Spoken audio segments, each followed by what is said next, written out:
आज हम त्रिपुरारी पूर्णिमा से जुड़ी त्रिपुरासुर के वध की कथा सुनते हैं।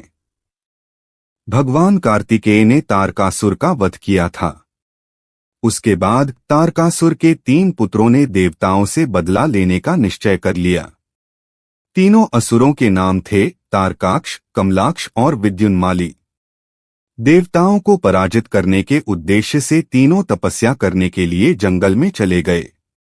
उन्होंने हजारों वर्ष तक अत्यंत कठोर तप किया। उनके कठोर तप से ब्रह्मा जी प्रसन्न हुए और उनके सामने प्रकट हो गए। तीनों ने ब्रह्मा जी का वंदन किया और कहा, ब्रह्मा जी, हमने आपको प्रसन्न करने के लिए कठोर तप किया है।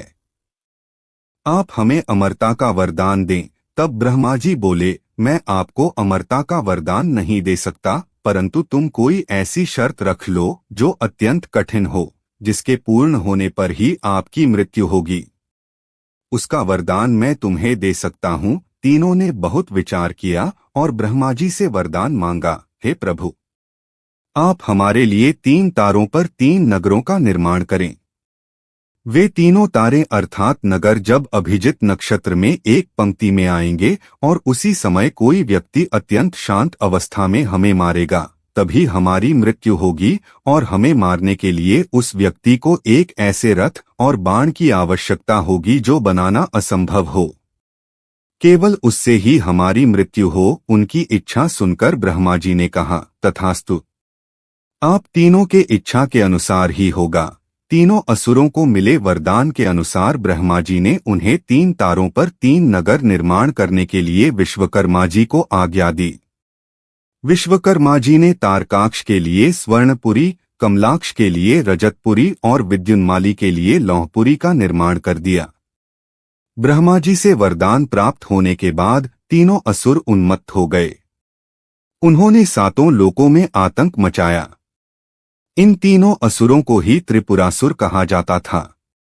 त्रिपुरासुर जहां भी जाते वहां सज्जनों को सताते रहते। उन्होंने देवताओं को भी देवलोक से बाहर निकाल दिया। त्रिपुरासुर के आतंक से त्रस्त होकर उन्हें हराने के लिए सभी देवता एकत्रित हुए। सभी ने अपना सारा बल लगाया, परंतु त्रिपुरासुर का प्रतिकार नहीं कर सके। अंत में सभी भगवान शिवजी के शरण में गए। देवताओं ने कैलाश पर्वत पर जाकर शिवजी को पूरा वृत्तांत बताया। तब भगवान शंकर ने कहा, आप सभी देवता मिलकर प्रयास करें। देवताओं ने कहा, प्रभु, हम सभी ने मिलकर त्रिपुरासुर का वध करने का प्रयास किया, परंतु कुछ नहीं कर पाए। हम आपकी शरण में आए हैं। आप ही हमारी रक्षा कर सकते हैं। तब शिवजी ने कहा, मैं अपना आधा बल तुम्हें देता हूं। इस बल की सहायता से प्रयास करके देखो। शिवजी ने अपना आधा बल देवताओं को दिया, परंतु देवता उनका आधा बल सहन नहीं कर पाए। तब शिवजी ने स्वयं त्रिपुरासुर का संहार करने का संकल्प लिया। अब त्रिपुरासुर का वध करने के लिए रथ और धनुष बाण सिद्ध करना आवश्यक था। भगवान शिवजी ने पृथ्वी को ही उनका रथ बनाया। सूर्य और चंद्रमा को उस रथ के पहिए बनाए। सृष्टा सारथी बने, भगवान विष्णु बाण बने, मेरु पर्वत धनुष और वासुकी बने उस धनुष की डोर। सभी देवताओं ने अपने बल से वह रथ संभाल लिया। इस प्रकार असंभव रथ सिद्ध हुआ। भगवान शिवजी उस रथ पर सवार हुए। उनकी शक्ति के कारण वह रथ भी डगमगाने लगा। तभी विष्णु भगवान वृषभ बनकर उस रथ में जुड़े। घोड़ों और वृषभ की पीठ पर सवार होकर महादेव ने उस असुर नगरों को देखा। अपने धनुष्य पर बाण रख उन्होंने पाशुपत अस्त्र का संधान किया और तीनों तारों को, नगरों को एक पंक्ति में आने का आदेश दिया।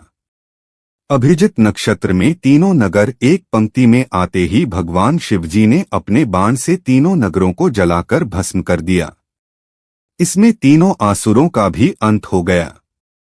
तभी से भगवान शिवजी त्रिपुरांतक बन गए। त्रिपुरांतक का अर्थ है 3 पुरों का अर्थात नगरों का अंत करने वाले। भगवान शिवजी ने जिस दिन त्रिपुरासुर का वध किया वह दिन था कार्तिक पूर्णिमा। इस पूर्णिमा को त्रिपुरारी पूर्णिमा भी कहते हैं।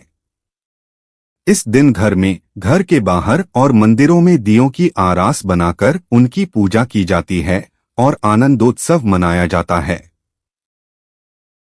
अगर आपको भगवान शिव जी की कथा अच्छी लगती हो तो इसे लाइक करें और शेयर करें, साथ में इस चैनल को सब्सक्राइब करें। आपका बहुत धन्यवाद।